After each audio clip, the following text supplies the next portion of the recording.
as I said, the big news today mostly revolved around Iran, and there was a big Pentagon briefing. The president talked, the president posted. In case you missed it, this is the Pentagon briefing this morning. Pete Hegseth, number one.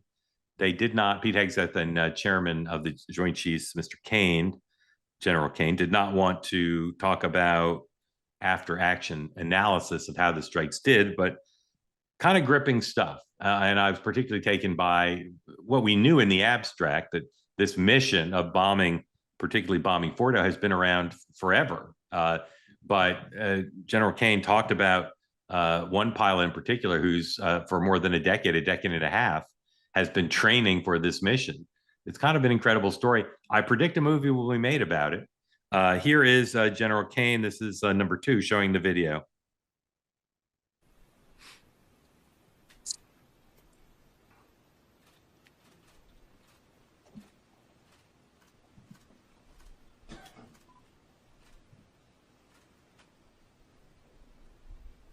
All right. You know what? Let's go to number three. Wait. All right. You want to keep showing this? I thought we had the part where he was narrating, but all right. We can play this a little longer if you want.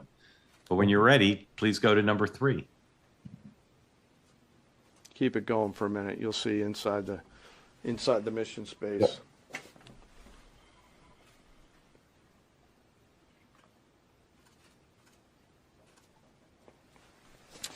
Unlike a normal surface bomb, you won't see an impact crater because they're designed to deeply bury and then function. I know there's been a lot of questions about that. All 6 weapons at each vent at Fordo went exactly where they were intended to go.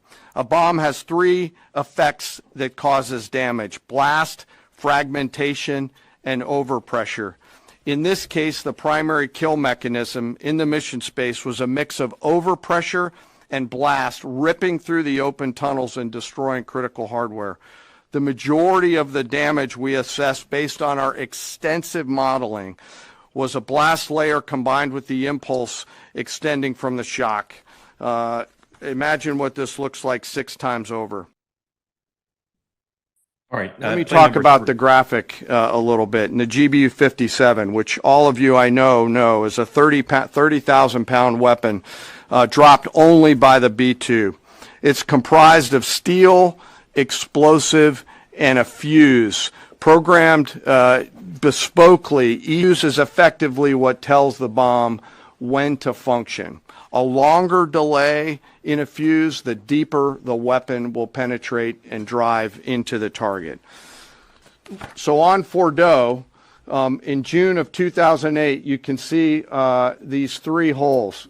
Depicted here is the main exhaust shaft with 2 additional ventilation shafts on either side. The United States decided to strike these 2 ventilation shafts, seen here on the main graphic, as the primary point of entry into the mission space. In the days preceding the attack against Fordo, the Iranians attempted to cover the shafts with concrete to try to prevent an attack.